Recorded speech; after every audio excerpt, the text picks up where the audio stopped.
Hey guys, Saki here from Saki Tech. In today's video, we will do a full comparison between the Samsung Galaxy Tab S2 9.7 inches versus the Samsung Galaxy Tab S 10.5 inches. Now, just to give you a perspective, the Tab S was released back in July 2014, and a little over a year later, we have the Tab S2, released in August 2015 as the successor. In this video, we will do a deep dive into the specifications of both these tablets and then determine just how prominent this updated S2 is and whether or not you should upgrade from the Tab S to the Tab S2 or perhaps decide between the two as a first-time buyer. So let's dive in and start off with the design and build. Now, while the Tab S is by no means an ugly tablet, nor does it feel cheap in your hands, the Tab S2 will simply give you a more premium sensation when you hold this device in your hands. There are three things I want to go over specifically as far as the build and design is concerned. Now, first and foremost, the frame that surrounds the edges of the Tab S is plastic, whereas the frame that surrounds the edges of the S2 is metal, which is largely responsible for the higher build quality and the increased premium sensation you will get by the S2. Secondly, the back cover for both tablets is plastic and offers an excellent grip, which to me is very important because the sense of security you get from holding an expensive device which you know won't just glide out of your hands is very reassuring. So both tablets offer excellent grip due to the plastic in the back. And although the back covers are plastic, there's a difference in the way the back covers feel. The Tab S has a perforated texture and it is lightly harder to touch, while the Tab S has a softer feel to it. Just by being softer, it feels more premium, much like when you enter a car and you are faced with hard plastic parts that denote cheapness versus the soft touch materials that denote luxury. Thirdly, the Tab S2 has an entirely different aspect ratio of 4:3 and a natural portrait orientation, whereas the Tab S2 has a wide screen aspect ratio of 16:10 and a natural landscape orientation. This is definitely a design change, but we are now stepping into the territory of the display and the resolution, which I will be talking about in a minute. Now back to the build quality and design. In totality, I'd hand the crown to the Tab S2 as far as the premium sensation and in-hand feel is considered. As for the actual design in relation to how the tablet looks, that is going to be a subjective matter, and I will leave that up for debate. To each his own. You may like the aesthetics of the Tab S, while someone else prefers the Tab S2. So let's move on to the processor, memory, and storage options. So the Tab S2 has an Exynos 5433 octa-core processor, and as you know, octa stands for 8, so that's 8 total processing cores. 4 of those cores are clocked at 1.9 gigahertz and the other 4 are clocked at 1.3 gigahertz. 3 gigabytes of RAM and 32 gigabytes of internal storage for the base model, and also a micro SD slot that allows you to add an additional 128 gigabytes of storage. In comparison, the Tab S has an Exynos octa-core 5420 processor. Again, we have 4 cores clocked at 1.9 gigahertz and 4 cores clocked at 1.3 gigahertz.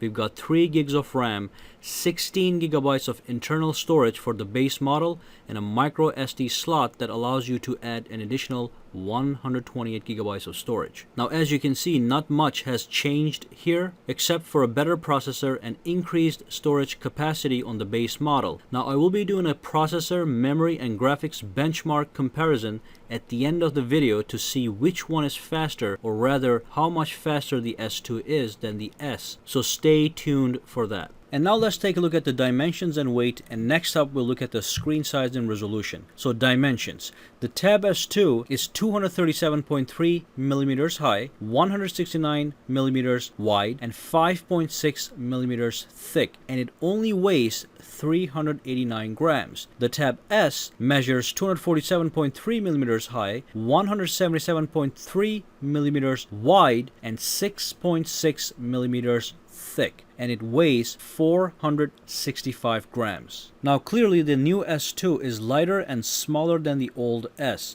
And although Samsung specially highlights weight as part of their marketing campaign, in my opinion, this isn't a breakthrough feature at all, since Tab S already feels so light at 465 grams. But if weight indeed was a concern for anyone, now you can be rest assured that you will get an even lighter tablet. The win does go to the Tab S2 here, purely based on numbers. Alright, so let's talk about the screen size, resolution, and pixels per inches.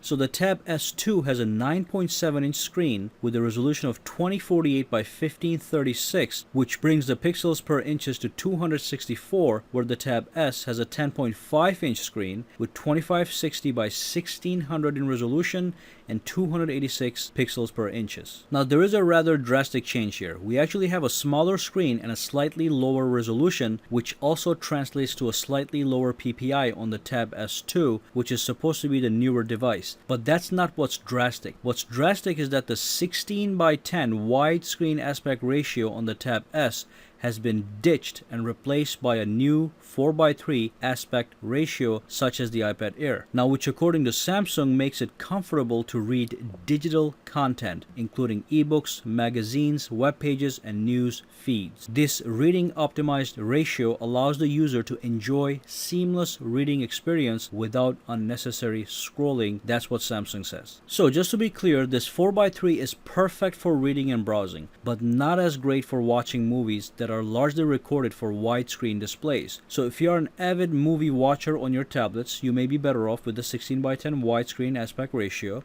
And don't forget that you are losing some screen real estate by going to the Tab S2, as it has the smaller screen. Finally, both displays offer Super AMOLED technology, but rest assured, the Tab S2 will offer slightly deeper contrast and a little bit more detail than the old Tab S, even though the Tab S still has a brilliant screen. For a consumer, the enhancements in screen quality should not be a game changer, but the aspect ratio seems to play a more important role in that regard. Remember, with the new Tab S2, you get a natural portrait orientation, and this is how you will be holding your device as opposed to the old Tab S, which you would be holding in wide screen mode. So let's dive into the software. Both of these tablets are running Android with Samsung's TouchWiz interface. Therefore, by default, you get all the perks of an Android system, which means extensive customization and personalization tuned to your personal sense of style. You can change the background, add live widgets, rearrange app icons and widgets as you please, find and install custom lock screens and custom launchers, and all that good stuff. One big difference is that the Tab S by default comes with HandCom Office, but the Tab S2 comes pre-installed with Microsoft Office. In my opinion, the latter is more desirable since Microsoft Office has a larger footprint in the world. Other than that, it's really hard to make a distinction between the S2 and the S in software because largely they are the same. So since there isn't much to distinguish, let's highlight some cool points that apply to both these tablets. These tablets are great for split screen multitasking, meaning you can have two separate windows running side by side and you can actually transfer information from one window to the other, such as transferring text or pictures. Multitasking is simply a great tool. Further in multitasking, you can also minimize apps and resize them. Simply pull down from the top of the screen on any compatible app and it scales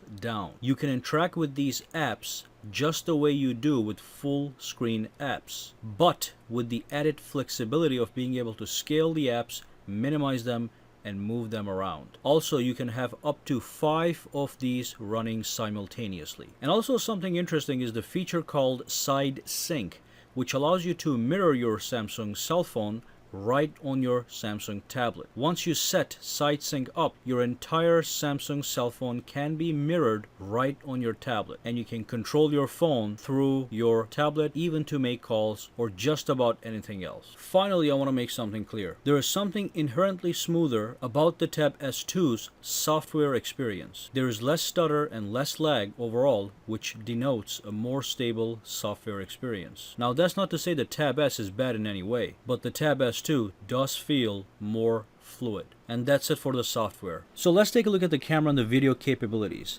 Now, both these tablets have an 8 megapixel camera on the rear and a 2.1 megapixel on the front. There are some subtle differences. The old Tab S actually has a built-in LED flash for the rear, which doesn't come with the Tab S2. However, the Tab S2 can now record 1440p video at 30 frames per second, as well as 1080p at 60 frames per second, whereas the old S is only able to record at 1080p at 30 frames per second. Just one thing to remember here is that 1440p is not 4K, so the Tab S2 does not record in 4K, it records in 1440p if you want it to. 4K is a higher resolution than 1440p. Now let's take a look at the battery. Both of these tablets feature non-removable batteries. The Tab S2 has a battery capacity of 5,870 mAh and the Tab S has a 7,900 mAh battery. Though there is a big difference in terms of battery capacity and the older Tab S seems to lead in numbers, we do have numerous software enhancements on the Tab S2 that will offer longer battery life despite the smaller battery. Expect the battery to last a full day for medium to moderate use on the Tab S, and with the same token you will get a full day and a half on the Tab S2. By the way, when I say medium to moderate use, I mean a combination of web browsing, reading, playing a game for an hour or two, watching some YouTube videos for a couple hours and such. If you don't game too much on your tablet and watch very little movies, you will get much longer battery life. So surprisingly, the winner is the Tab S2 in this category, and probably the reason is that the smaller screen on the S2 pushes lesser pixels, which translates to battery savings. Plus, of course, the software enhancements that come with every new generation of tablets. Now, as for color options, you can get the Tab S2 in white and black and even in gold in some markets, whereas the Tab S, you can only get it in bronze or white. And of course, I want to talk about the fingerprint sensor. Now, the one on the Tab S2 works much better than the S model. First of all, you can simply touch the sensor and it unlocks the device seamlessly with a 99.9% accuracy every single time. On the other hand, Tab S's fingerprint sensor requires you to slide your finger from top to bottom over the sensor and oftentimes doesn't recognize your fingerprint until you swipe it several times, which honestly is a cause of frustration. A fingerprint scanner should work flawlessly and the Tab S2 gets it right. So in this category, the S2 is a clear winner. And finally, let's do a benchmark of these tablets and see which one produces more horsepower. Now, we will be using the Geekbench benchmarking tool, a very reliable benchmarking tool to measure the processor and memory performance and analyze the results right after. So let's dive in and start the benchmark. Okay, so the first thing we want to do is make sure nothing is running in the background. So let's go to the multitasking tab and close everything that's running on both these tablets. So end all. And let's just do the task manager as well on the Tab S and click end on YouTube. And now we have two clean slates. So let's launch Geekbench 3. I'm going to run the benchmarks. I'm going to fast forward to the end so we can look at the results immediately. And there we have it. The Tab S2 comes in first. It doesn't take a genius to interpret these numbers. As you can see, the Tab S2 is faster, especially in the multi-core performance is almost 40% faster than the Tab S. Let's say we have an overall 30% increase combining the single and the multi-core scores, which is not bad at all. So let's recap some key points in relation to improvements on the Tab S2. And I'll be honest, you really aren't getting a huge upgrade here in case you want to upgrade. All you're getting is a tablet with a faster processor, higher internal storage options for the entry-level model. You get 32 gigs to start off instead of 16 gigabytes and a fingerprint sensor that actually works. Otherwise, you get the same camera, same amount of memory, same storage expansion capabilities, and a similar software experience. As for the screen, there is a slight improvement in quality, but the bigger change is the aspect ratio, which we talked about in detail already. So there's no pressing need to upgrade unless you are a technology enthusiast that simply wants what's latest on the market. Otherwise, Tab S will serve you really well for a while. Now, if you're a brand new buyer and you're trying to decide between the two, obviously go with the newer product unless you want to save money by benefiting from the natural price markdowns that the older Tab Tab S will inevitably have. So that is my conclusion. Well, thank you for watching this video, guys. Make sure to subscribe to my channel for more videos to come, and do not forget to stalk me on Twitter, Facebook, and Instagram, for which all the links are down below. Meanwhile, if you have any questions, comments, concerns, any input, just drop them down in the comments below. And also finally hit that thumbs up button and have a great day.